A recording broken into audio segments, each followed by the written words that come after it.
Just before we start this panel, one of our panelists has to, one of our other authors has to run to the airport in a few minutes, and he asked if he could just make a quick comment about the project as a whole. So I'd like to turn the floor over. If we have a microphone, do we have a microphone?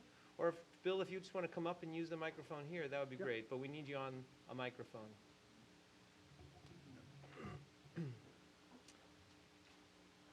So, Professor Bill Zardman.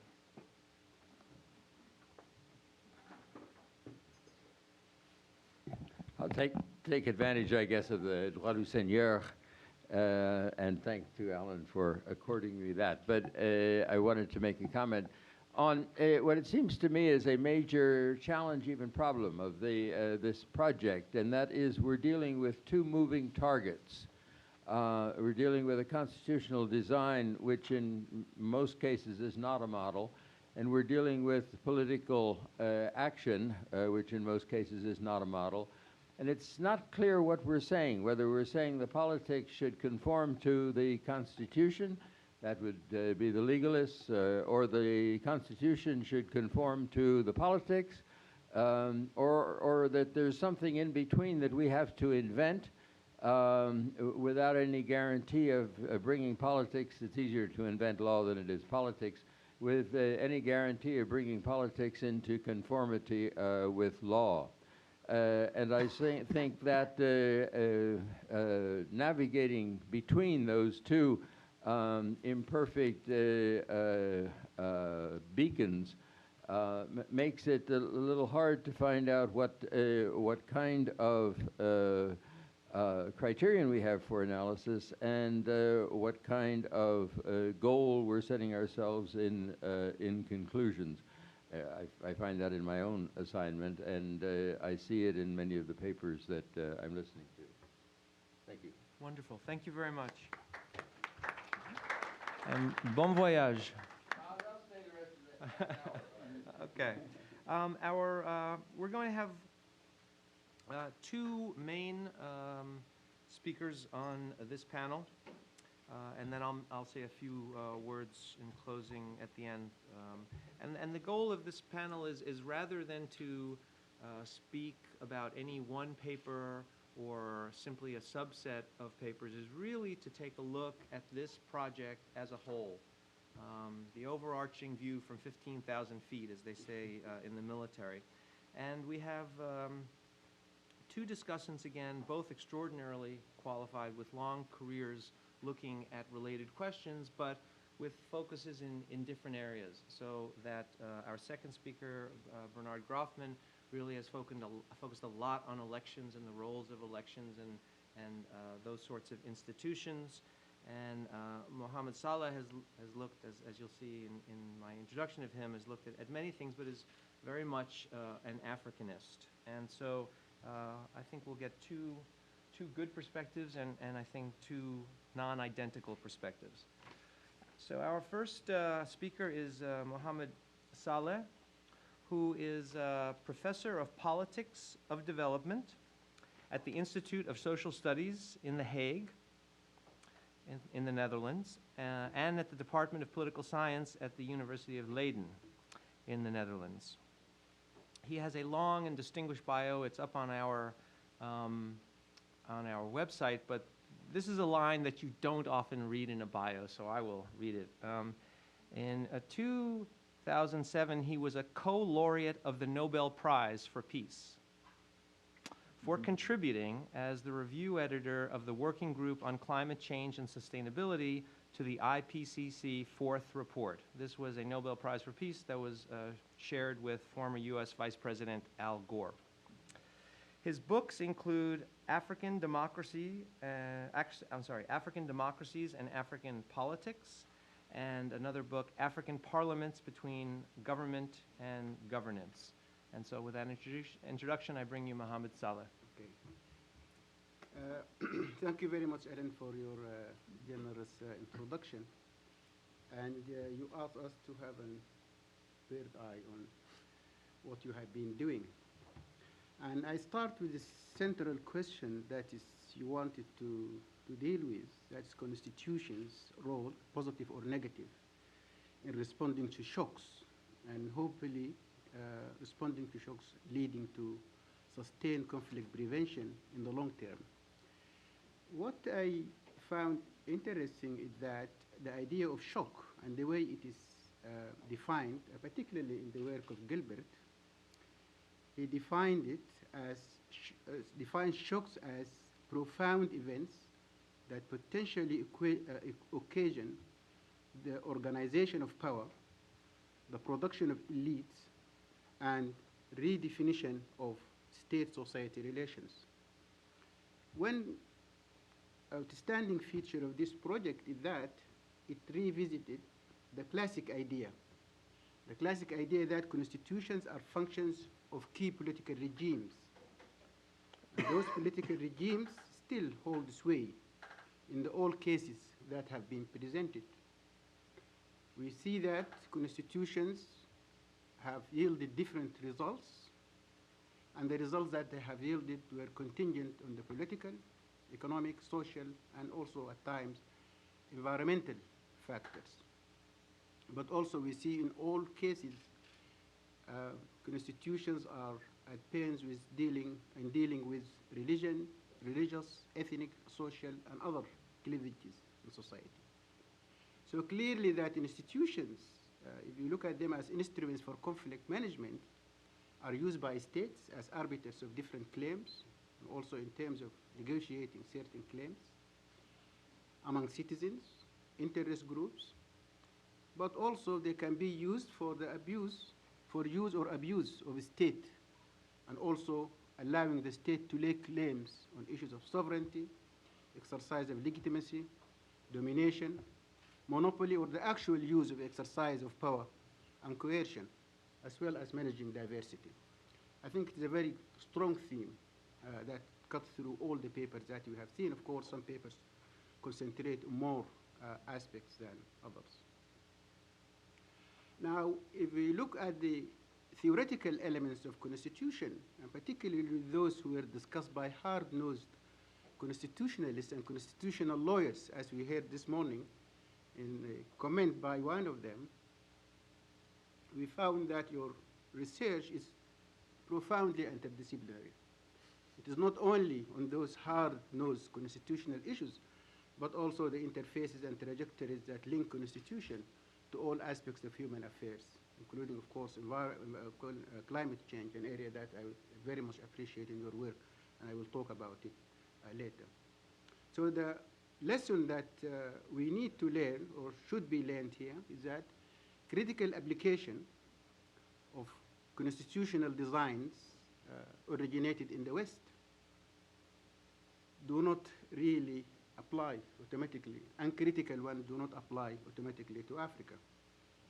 And therefore, we have to see why is it that some of those institutional designs in the West, which are, of course, cultivated and very much adopted by the African elite who are Western educated, Western this, Western that, are in most cases are at variance with African reality, basing political advice on cliches that are based on those Western cliches and Western meanings of what constitution is.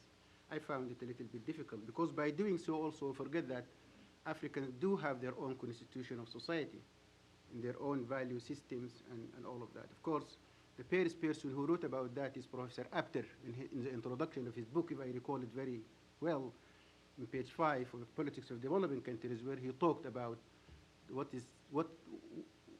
the constitutions that African societies have, and that particularly in societies that have states, they have kingdoms with functioning systems of courts, with armies, with hierarchies in terms of relationship between king, princes, and princesses, and also in the division of territory into different types of. So there was, of course, an organizational aspect. There was a constitutional element about which, of course, Professor Apter wrote about very ably. I would like to remind ourselves of a very excellent paper that is, in fact, I'm very happy that Professor that man, Bill, has not yet left, because in 1997, in his paper, Governance as Conflict Management, Politics and violence in West Africa. I think the theme in this paper resonates, and you can see it across all the papers that have been presented today.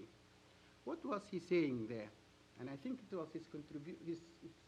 I wanted it to be, in fact, his conclusion for his paper today, but I think he writes too much, probably. He forgot what he has said in 1997. So what he was saying is that, he argued that conflicts are difficult to manage in cases where there is, number one, lack of national consensus of values, values that foster both development and conflict management. And second, he said that it is also very difficult to manage conflicts in societies without institutionalized normative codes of conduct. So constitutions, of course, are ideally the embodiment of national consensus on values, and also a great measure of institutionalizing normative codes of conflict management. So in the absence of these two conditions, as most of the papers have shown and have demonstrated, there was failure to manage conflicts because their governance or regime types are lacking coherence and also lacking legitimizing institutional structures that would allow, for instance, the building up of those normative conducts of conflict management and also constitution. Now, it is because there is a variance between the constitution of African societies, their cultures, their social structures, their ways of doing things, and the constitutions that are imposed on them by their elite? Or is it for some other reasons that are much more structural? Another point that I see, please stop me because I can go for quite some time. Okay. Duly noted. The other aspect that I found interesting is shocks and how they are defined. The impression that we get when you listen to shock is something very bad. And I don't think that most of those papers have shown that. There are papers that have shown that, in fact, shocks are very good. The most important aspect about shock is that they reveal the weakness of institutions. They reveal the weakness, because if you have a shock and you go about that shock and try to how to solve the major constitutional issues and crises that were caused by those shocks, of course, it will help you also to know not only how the constitution is weak, but the related constitutions of what you call the political regime. That is the machinery of government. Some people say 3, some people say 5. But within that, you can see also linkages, whether to the executive, whether to the bureaucracy, to the security and the police and the army, whether to the legislature, and whether to the judiciary, the court system, and the constitution itself.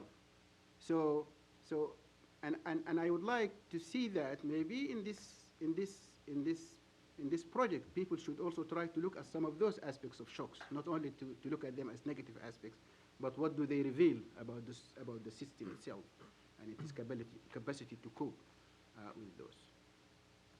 Now, another aspect that I like about the papers is that they have highlighted the broadness of the role of constitution in engendering or preventing conflict.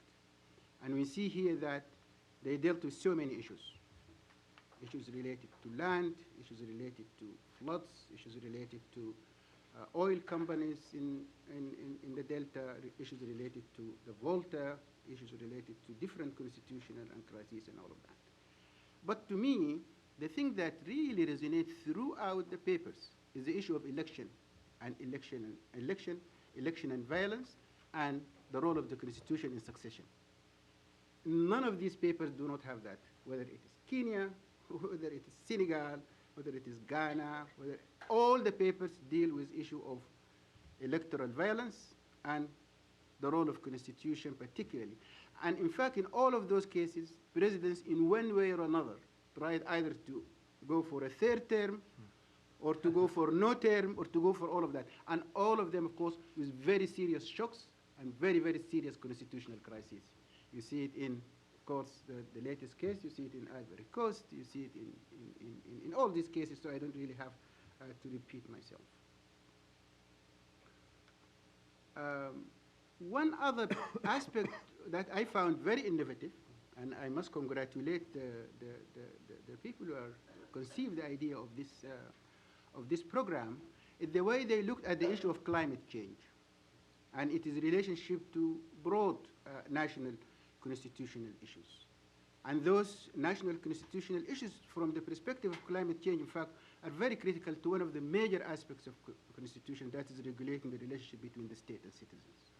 That what claims that citizens can put on the state to have a constitution that would respect certain rights, particularly in the area of climate change. That is also an area not only for governing, but also the very life support system on which citizens depend.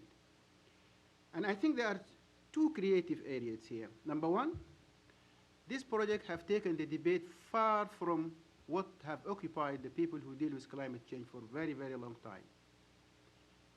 That is the question of the drivers of climate change. Is it anthropogenic or is it natural? The debate between the deniers and the believers in climate change. They said, well, okay, please, the deniers and the believers, you operate with models that are being conceived at the global level, but what we are interested in is climate change at the local level. I have a book which will come next year on local climate change in society. In fact, climate change is local because the global climate change is the cumulative and the aggregate of the climate change that takes place from our own environmental footsteps as citizens, in what you consume in our households, aggregated in the old Greek or Latin concept of economy, that is an aggregate of household production and consumption. That is what climate change is. And what we see here, more than the non-governmental panel on climate change, it is big fight with environmental panel on climate change about the drivers of change. These guys say, okay, while you are fighting it out to know whether it is because of issues related to solar energy and increase in the heat because of the movements of the sun becoming very closer to the earth, or it's because of what we consume, by the time you resolve that, you have to realize that there are some real people on this earth are suffering from it. Suffering it in terms of floods, not only in the rich areas and the poor areas like Dakar, but even here in the United States, not far away, of course, when you have Hurricane Katrina not long time ago. So they are real people, as been mentioned already here. So it is a very innovative way also because it tries to make citizens make claim on the state.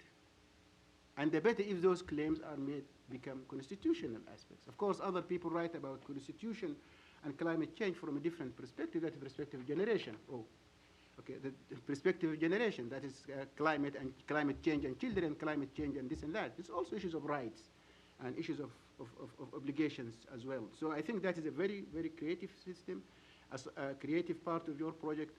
As long as you do not mess it up by going through some of those global aspects and get yourself, whether you are deniers or believers, I think you are doing a very good job because local climate change is the process that you have to do.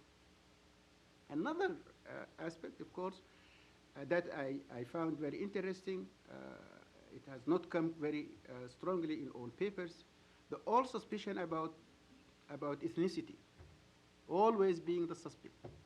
It is the cause behind conflict. And here we see that,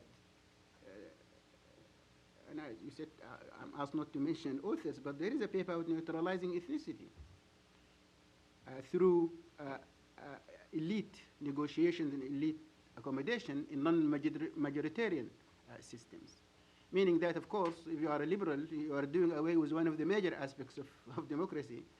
And in the liberal thought, that is the aggregate of the individual preferences. And here they tell you, of course, this paper telling us that maybe ethnicity sometimes, as in the case of Burundi, what happened is that, in fact, they empowered ethnicity in order to give it recognition instead of denying ethnicity. And that, in a sense, brought some results. Now, we are not 100% sure about the long-term sustainability of the result that they have. But in the short term, they gave the Burundian people the peace that they can build upon, and that they can improve incrementally on their constitutional process, so that they can improve in that. So the idea here, of course, if we look at Ethiopia, is also one of the typical cases of empowering ethnicity, particularly having what you call federal ethnic federalism, whereby many of us, in fact, thought that after 5 years, Ethiopia is going to collapse. and still going on. Of course, it has a lot of repression nowadays, but still, the state is still there, and not many of those people whom we suspected of going to separate have separated, and some of them are still within the Ethiopian state. The case that I wouldn't like to talk about it directly, but of course talk to your interest in the climate change and the local climate change, and the case that I really think that you can build upon so many things, in the case of Senegal. Because here, again, it's a case that tells us there is one cliche thing that we have. Western donors and those who give advice in Africa and Asia and Latin America, they are obsessed about decentralization. Probably the Americans because they were very successful with the federal treaties, and the British because they are very successful in their own local government system, which is copied by so many people. The Dutch because they have the 1824 local government law, and for all different reasons, they love decentralization because you have to have decentralization. The case of Senegal showed us very clearly that because local governments do not have the capacity to abide by this golden rule of subsidiarity, when they were asked, okay, here is, you have your, just go and solve your floods problem, they said, no, this is the responsibility of the state. And of course, you have countless cases whereby decentralization with all its good intentions didn't work. It did not work simply because the capacity to implement those. And not only that, in some cases, in fact, it has engendered dormant traditional systems which became very, very strong under decentralization. Some of the values that we tried to, for a very long time, to say, okay, these are elements of traditionalism in society, are this and that, there are so many harmful practices coming out of chiefs and this and that, they came back and became very strong under the name of decentralization. Not only that, the decentralized units became mirror image of centralization that we see at the state. So in fact, all what you have moved centralization from the state level to the local level, whereby everything again is centralized, never reaches the people in the villages, in their neighborhoods, in this and that. Can I say just one thing? About a minute left. Okay, one minute. Also, we see that there are constitutional failures, in fact, in most countries, but let us also be careful. We have to give these constitutional failures some proportion. A constitutional failure in Senegal, because of problems of implementation, where there is no military coup and still the political elite, and there is a political space for the political elite and others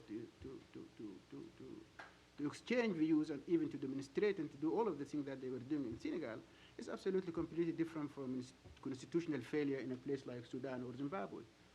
So I think for us also we have to be very careful, because it seems to me that we do not have that sense of proportion. What kind of constitutional failure that can be useful in revealing the weaknesses of an institution, as I said earlier, which ones can be, in fact, just due to the fact that resolution of conflicts had been delayed or poorly managed or inadequately acted upon by local and also international actors. And the last one here is that in some cases we show that international communities' intervention has been very, very successful. In others, it has been far less than so. Again, I think we have to have a better understanding under what conditions, when is the situation is ripe for conflict management, whereby you can have a very good effect, and in what situation that, of course, being far away would not aggravate the situation, but probably make it better.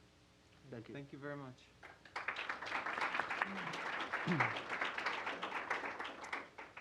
Our next panelist is Bernard Grothman, who is the Jack W. Peltison Chair and Professor of Political Science, also Adjunct Professor of Economics at the University of California, Irvine, where he also is Director of the Center for the Study of Democracy. And like one of our earlier panelists this morning, Philippe Renchens, who doesn't just stay up in the ivory tower, but mixes it up in the real world. Philippe is an expert witness at court cases on international war crimes and so forth. Analogously, Professor Grothman is often an expert witness or court-appointed consultant in lawsuits about state legislative elections or congressional elections in 11 states. His co-authored books include, this is the one I'll highlight because it's so clearly on topic, Minority Representation and the Quest for Voting Equality. And the last thing I'll say is I did not know until he came to this event that he was also a dissertation advisor for another of our panelists, Andy Reynolds. So you get the distinct pleasure of commenting on one of your former students again.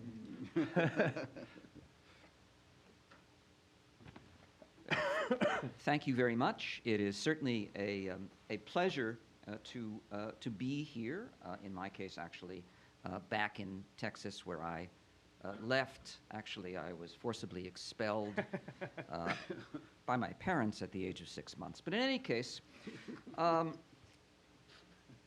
know, I happen to be a Disney fan, and unlike the Wicked Fairy and Sleeping Beauty, I actually was invited to this conference. But like her, I come late to the party, and I do indeed bring a gift.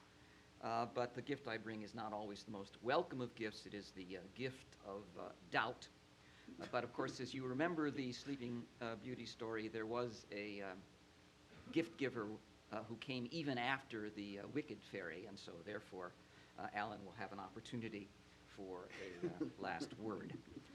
Now, I think the things that I don't doubt, I mean, the single most important thing that I do not doubt is that we can learn a great deal from first-rate case studies of the kind presented at this conference.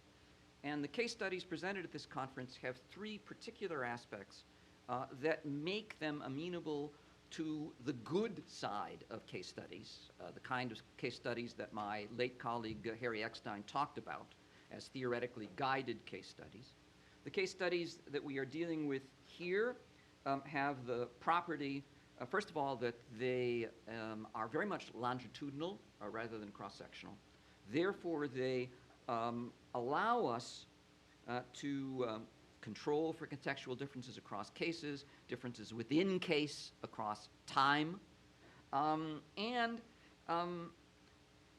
they recognize, I think, what is the fundamental problem of much of the large N analysis that had been done up until the last 5, 6, 7 years. Namely that cross-sectional analyses have the problem that they will only get it right some of the time, roughly speaking, like a stopped watch. That is to say, a cross-sectional analysis is like looking at a watch which is stopped and expecting to get the right time. You will be right, but not very often. And in order to get it right, you really have to look at a time series. You have to look at a country and countries over a relatively long time period to pick up important differences, such as, for example, the differences between the kinds of incentives that operate in the Cold War period from the kinds of incentives that operate afterward, depending upon who will be the external sponsor of a particular side in a potential civil war conflict. The other, another feature of these case studies which makes them appealing is that they really are a variety of cases within the continent of Africa. If you look at these cases, excluding North Africa, which is, I think, reasonably excluded, they include East Africa, West Africa, and Central African cases. I think that's very important. You can ask why this particular 7, and you do have to be sensitive to the point that's made most clearly perhaps by Barbara Geddes in her book Paradigms and Sandcastles, that if you have case selection, you can also have selection bias effects, that if you have the wrong cases, you can appear to get positive relationships when in fact the real relationship is negative. But I don't worry so much about that, mainly because all the analyses that I have done using this data set have found nothing. And therefore, I don't have to worry about whether the effects are positive or negative. So those are the things that I don't doubt about. I also don't doubt that this study makes, or the set of studies makes, an important theoretical contribution. For me, the single most important aspect of that theoretical contribution is that normally we, and I would say I, certainly, think of elections as the solution, not, to paraphrase Ronald Reagan, the problem. Here, I think, the argument is clearly made that even if elections are not the problem, that elections are nonetheless problematic, and that we must not assume that elections are necessarily the solutions. It seems to me that that is a very, very powerful theoretical contribution and an antidote, or at least a corrective, to much of what has been written about the relationship between democracy and conflict management. Now, I want to go on to sort of the next point, is to talk about what we can and cannot learn. There's a very lovely and marvelously nasty piece by an anthropologist, Mike McGovern, in Perspectives in Political Science, most recent issue of Perspectives. He says, attacking economics, that in the 50-year span since the publication of Rostow's Stages of Economic Growth, which I read when I was in graduate school, development economics as a field looks more like literary criticism than like those natural sciences that it emulates. And here I think I wouldn't go so far as to say that constitutional engineering in political science looks more like literary criticism than like science, but I would pick up on a point that Kathy Boone has made, which is that like the economists, political scientists have shown a variety of, shall we say, enthusiasms over the span of the last 5 decades as to what are appropriate solutions to issues of constitutional engineering in cases of deeply divided societies, ranging from the emphasis on the importance of central order, Sam Huntington, to particular kinds of electoral law solutions, whether it be proportional representation or more recently mixed member systems as the best of all possible worlds, so that it's really not so clear that we can, at least with a straight face, talk about what are the lessons that we as political scientists can teach those who are interested in constitutional engineering. And here I'm going to say a few things more about the specifics. But before I do that, I would want to say that one thing that's missing from these papers and this project is a connection to the broader literature on democratization. I have a couple books I want to sort of wave, and I'm going to come back to their contributions in a moment. One of these, of course, is Andrew Reynolds' book on Designing Democracy in a Dangerous World. Another is a book which I actually have only just read, mostly on the plane, Determinants of Democratization Explaining Regime Change by Jan Terrell. Each of these books provides an important list of theories and potentially explanatory factors for democracy, and that same set can either be directly or indirectly related to the potential for conflict management. Directly, simply by taking the list of factors and treating it as relevant to conflict management. Indirectly, by treating democracy as an important causal link to potential conflict management. So I'm going to say a little bit more about the contributions of those books and how they might relate to this project in a moment. But before I do that, let me just talk about George Bernard Shaw. Okay. Some men see things, by the way, this quote is, for those of you who are wondering, this actually is a George Bernard Shaw quote, and it was cited by a Kennedy with acknowledgments to George Bernard Shaw. Some men see things as they are and ask why. Others dream things that never were and ask why not. Now, it's very important empirically with respect to the African data to understand the importance of, well, California dreaming, not necessarily California dreaming, because it's essentially impossible to make sense of the ways in which particular mechanisms for conflict management would work in Africa for the very simple reason that we don't have examples of them. So you have to dream about what it is that might, in fact, happen. And when we do, in fact, have examples of them, often the examples we have of them are so meaningless that the conclusions that we might draw from their instantiation are simply meaningless because they are instantiated but not implemented. That is to say, They are simply, the only thing that matters is not the institutional choice, but who's got power.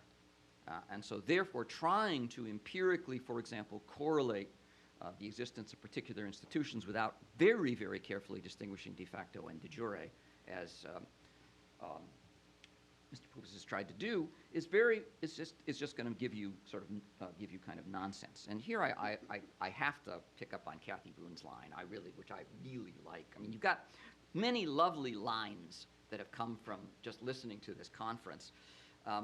I had not actually, and I apologize to Bill, I did not know the marvelously alliterative ripe for resolution, but I certainly would add to the list of lines that you have to memorize, those of you who are graduate students in the audience.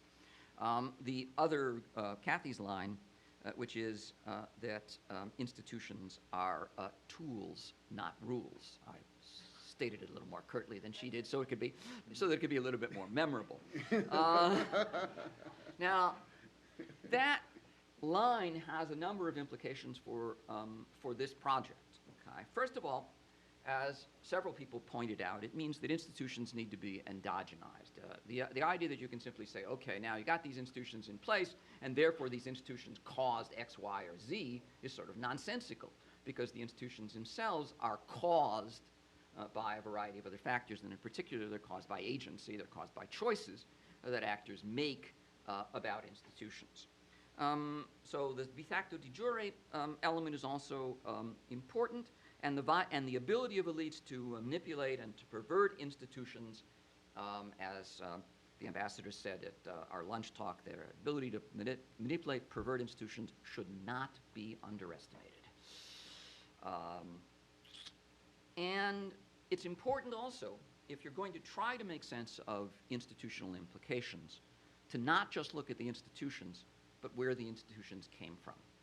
It is unfortunate, though very fortunate, that the United States won World War II.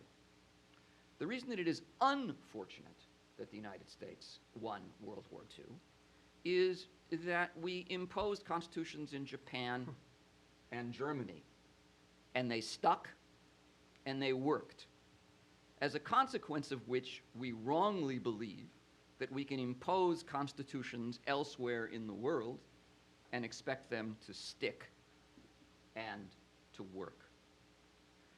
Furthermore, if we look at U.S. political history and we go back to the documents of the Founding Fathers, particularly the Federalist Papers, there is an insight that is there that has been largely lost in the State Department and others who are seeking to reform, revise electoral institutions, constitutional design around the world, is Madison's observation in the Federalist Papers that institutions need to be tailored to the genius of the people.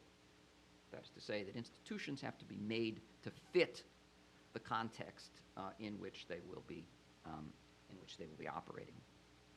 Now, I am disappointed, and that's really the element of doubt. My element of doubt has to do with the belief that this ought not to be seen as the end product of this project. That if it is the end product of this project, it is deeply disappointing. It is deeply disappointing because the richness of the observations that are found in the various papers have not been made use of to generate genuine comparative analysis that would inform the kinds of sometimes superficial analyses that are done through large-scale and large N analyses of the influence of factors in data sets with 160 or thereabouts kinds of countries. If you look at, again, I'll just take one, let me just mention what some of these factors are. This is a long laundry list taken from the papers themselves, plus also the literature on a democracy, and you will see that there are many different kinds of things that have been put into, that have been considered, and there are good theories about why each of these factors might not only affect the prospects for democracy, but the prospects for ethnic conflict. But I should indicate that with respect to each of these things, it would be delightful were there to be comparative analysis that was thematically focused.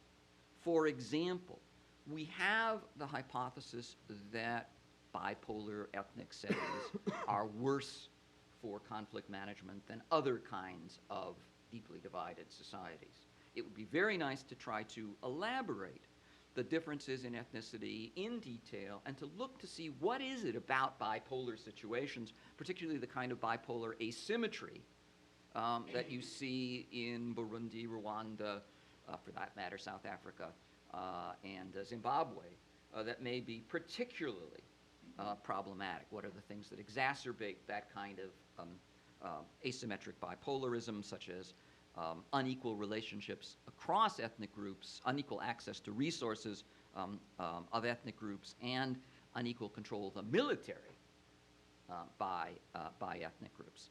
Similarly, every one of these other issues, some of which have been dealt with, some like, for example, overpopulation, have not actually in any way been dealt with in any of the papers here. It would be very nice to look in comparative terms at how each of these has played out in terms of the ability of these countries to manage conflict. Now, I'm going to say a couple things quickly about several of these points. I don't have time really to do all of them, obviously. So let's just try some themes that have been emphasized: bipolar asymmetric ethnic conflict, role of external forces, power of exhaustion in ending civil wars, the resource curse. Actually, I will simply note for the record that I don't like the word resource curse, or phrase resource curse. As someone who was deprived of his rightful share of oil revenues by leaving Texas too early, I actually think of oil as a blessing, not a curse, and so I actually think that the correct way to think about this is to term it the oil spill curse, because the problem of oil is good. Oil spill is bad because oil spill basically harms the environment and damages the prospects for democracy. And then, of course, the disparate role of leadership, I've forgotten the exact phrase that was used, but basically the funny thing that was sort of left out of the equation here that's missing. So let me say a couple things about this. Let me first begin with a quote, of course, from George Orwell, who's slightly modified for purposes of the present presentation, which is that 2 ethnic groups bad, 4 groups better. I hope all of you get the joke. It's if you haven't read Animal Farm, it's 2 legs good, 4 legs bad. But in any case, if in the literature on ethnic conflict, this argument, the idea that certain kinds of levels of fractionalization are good, is going to be missed if, for example, you measure fractionalization as Terrell does, just as a fractionalization measure, because what it in effect implies, as Andy's book demonstrates, is a curvilinear relationship rather than a linear relationship between ethnic fragmentation and conflict management and other good things that happen. And it may well be that certainly paying attention to ethnic fragmentation in the correct way would allow us to help make sense of Burundi, Zimbabwe, and perhaps until 1994 South Africa, and to lead to useful comparisons with some of the other cases. Now, another line is, of course, that diamonds and oil are a dictator's best friends. Again, I'm afraid there aren't enough movie buffs. I can only see a few of you laughing, but this actually, of course, comes from a Marilyn Monroe line in How to Marry a Millionaire. And the division of oil revenues, as well as the ecological damage in places like Sudan and Nigeria, is certainly very, very much relevant, because it demonstrates that you can never be too rich, line due to the late Duchess of Windsor, actually is wrong. And that brings me to a kind of just footnote. The studies of democratic development that use per capita GDP are just wrong. Median GDP makes an awful lot more sense.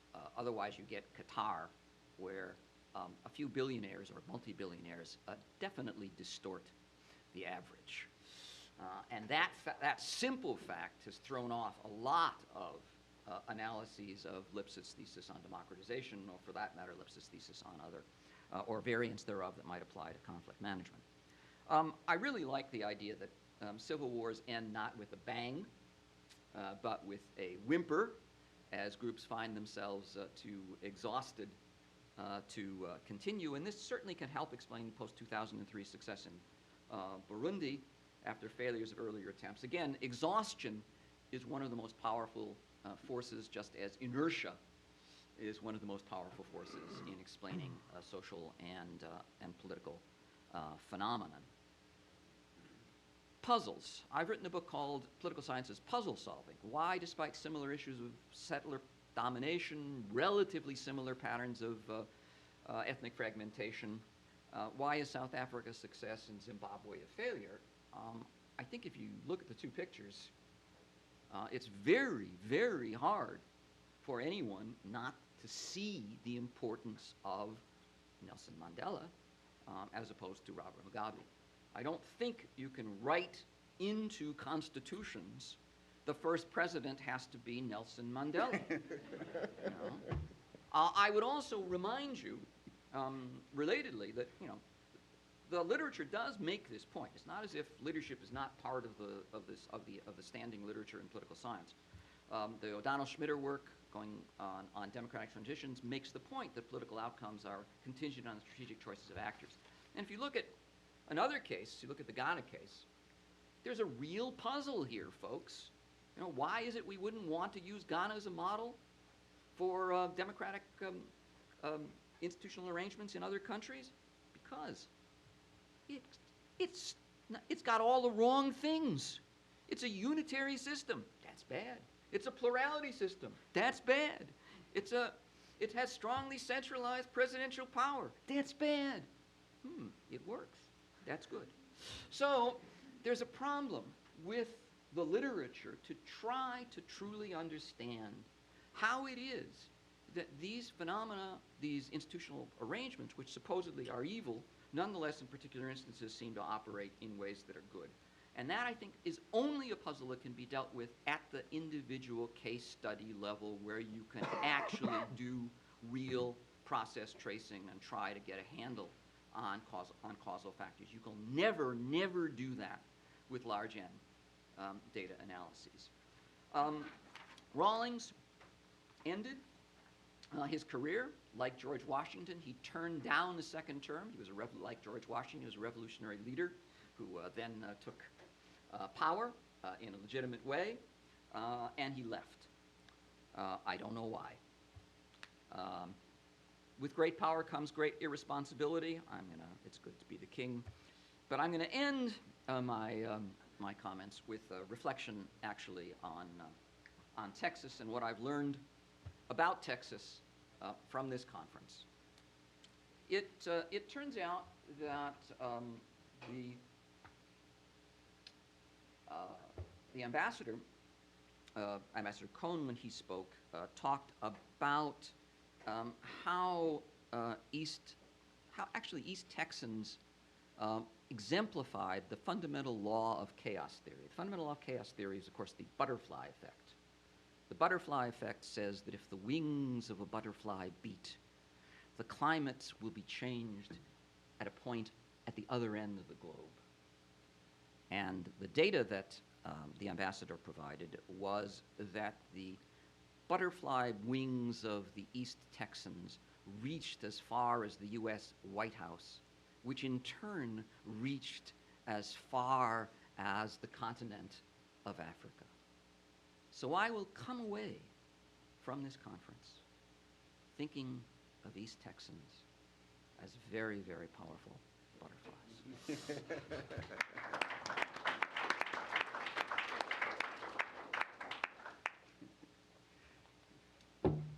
Alrighty.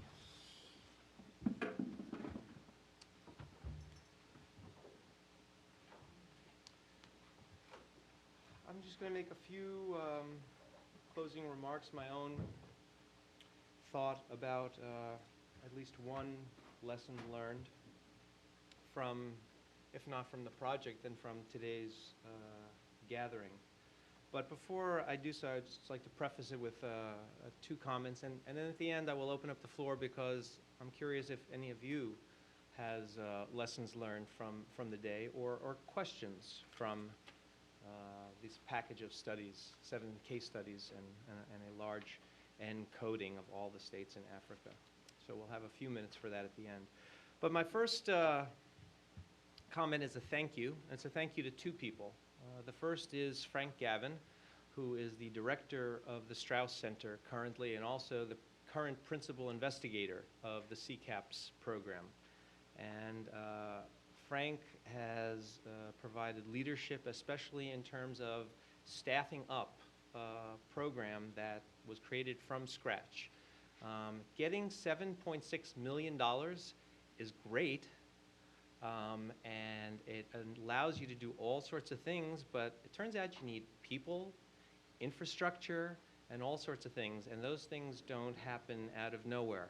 And you hire people, they hire people, people like Greg Engel, people like Ashley Moran, people like Dominique, and so Frank has exercised extraordinary leadership in that regard as the principal investigator now of CCAPS.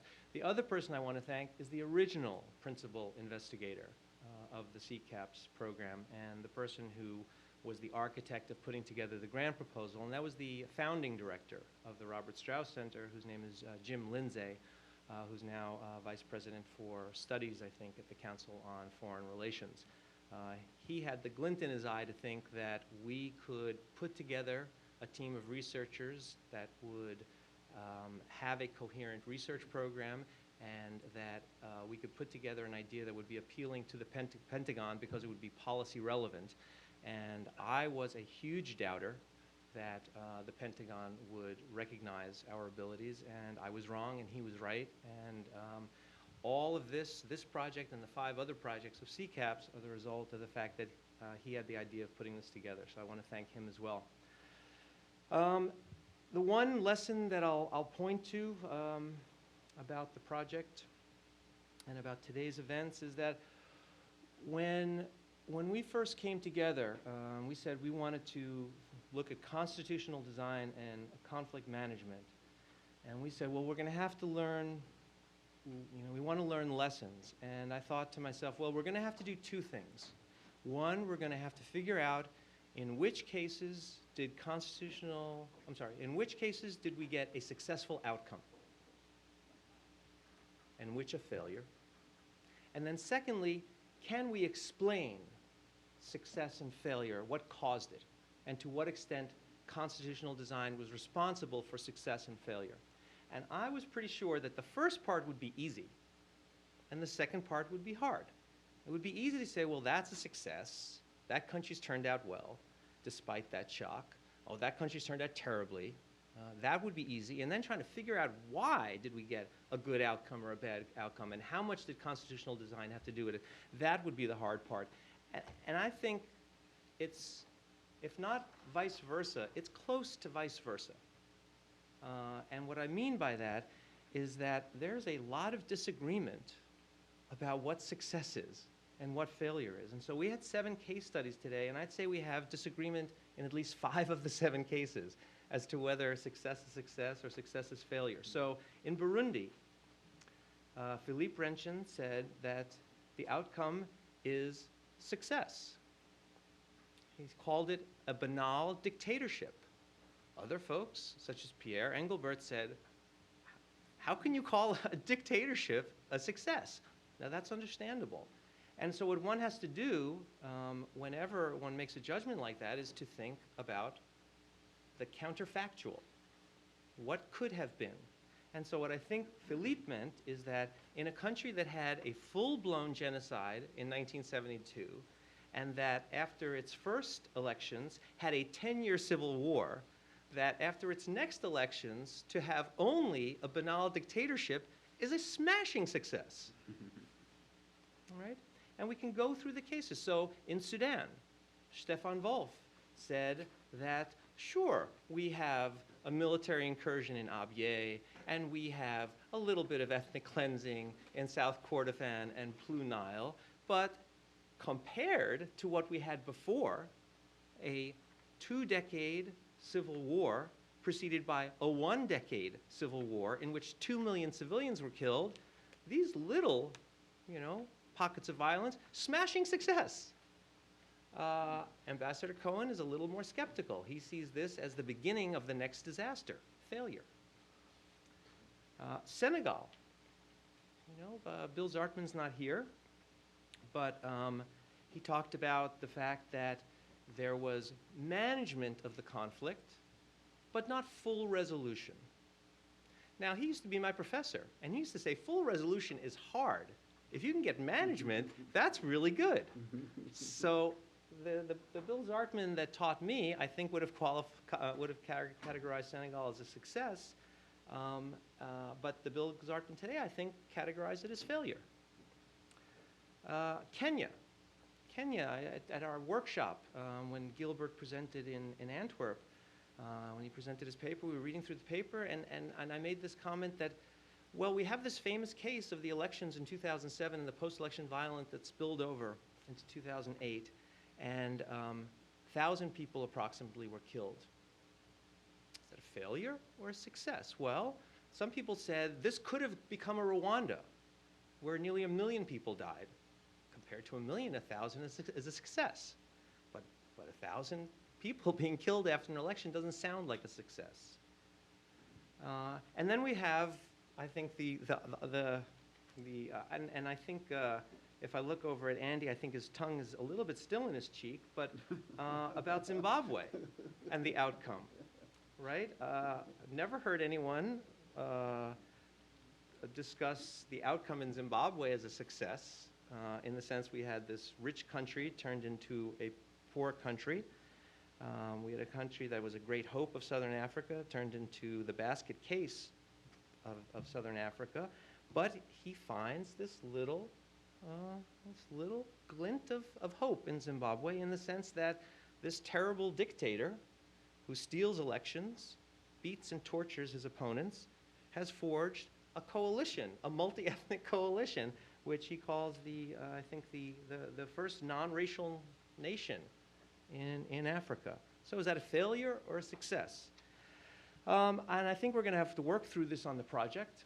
I don't think it's resolved. We're going to have to work through it. But the good news from my perspective is that the part that I thought was hard and maybe almost unattainable, it seems to me, we've made a lot of progress on. In each of these case studies, there's a pretty good, a pretty compelling, a pretty convincing story of the role that constitutional design played in the outcome. We may not agree if the outcome's success or failure, but I think there's a very compelling case in all of these, maybe not every element of every paper, but in every paper, a pretty compelling story about how constitutional design played a role in leading to the specific outcome that occurred. And then normatively, we have to think about how to characterize that. So in any case, that's my big lesson learned from today. And we have a few minutes, and I will open the floor to any questions or comments or lessons learned from the day. Ambassador Cohen?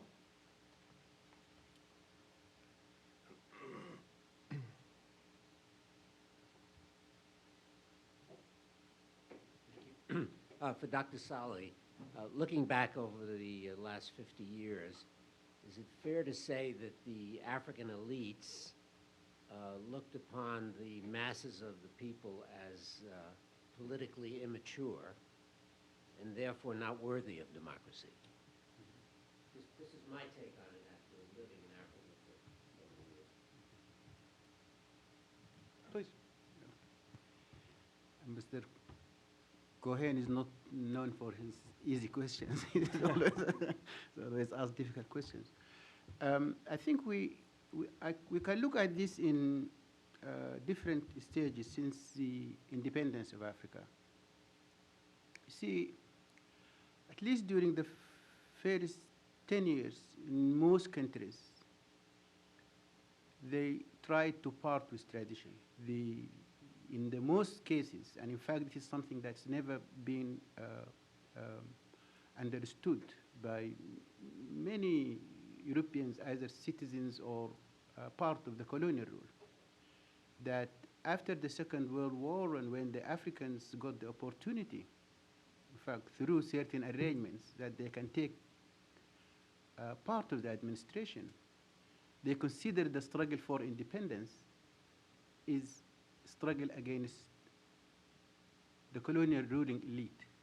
In a sense, they substituted them. They took their places and in most cases behaved like them. So they parted with tradition. In fact, on the majority of African countries, very few elite, after they got their education, they went back to the villages. Most of them live in the urban areas. Only during elections, and of course, if you talk about 3/5 of the continent during this period was not democratic. So even the need for going back to the village to campaign for election and mobilize your ethnic group and all of that was not in place. So this was period. Mohammed, could I just, since we're so sure we have about 3 minutes, could I just take one more question? Yeah. And we can answer, you can finish your answer Okay. and response? It is a long answer because Yes. I know I want to go through it systematically. Okay. About 4 or 5 stages, and this will take very long. Okay, I just, because But there's the- someone but else the needs, essence of- they need to come and, someone Okay. else has the room, that's Okay. the problem. Okay, good. So we have one more question in the back, Zach Elkins. That press, it can probably wait. But it was just going off your comment, which I thought was a very astute one, Alan, because when I look across the 7 cases, or at least those presented today, it does seem to me that there's not as much attention to the outcomes. It would be nice, in whatever way, to systematize that. And I was thinking about this. I too was intrigued by Andy's comment about Mugabe, and in some ways, I would make a plea for maybe, and this goes a little bit with what Bernie was suggesting, to looking at some of the microdata to somehow analyze and chart success in some objective way. And in some ways, I think sort of self-consciously, we're all thinking about conflict as the absence of persistent violence and some sort of count of deaths. But in some ways, I think we can look at sort of more or less obtrusive measures like relationships among ethnic groups, et cetera, and even some public opinion data, which I imagine is very difficult and perhaps unreliable in many of these cases. But I think attitudes towards the state, feelings of national attachment, attitudes towards governance and those sorts of things could begin to sort of give us some sense of how these cases compare across time and across space, and give us some objective markers for whatever is going to count for success. So going along with what you said, Alan. Okay, I appreciate that very much. We've reached the witching hour. We are going to, you're all cordially and encouraged, cordially invited and encouraged to come upstairs to the reception, which begins exactly now in the Tejas room, 1 floor up and down the hall. And I really want to thank everyone for attending and participating, which was it exceeded my wildest dreams for this conference. So thank you very much.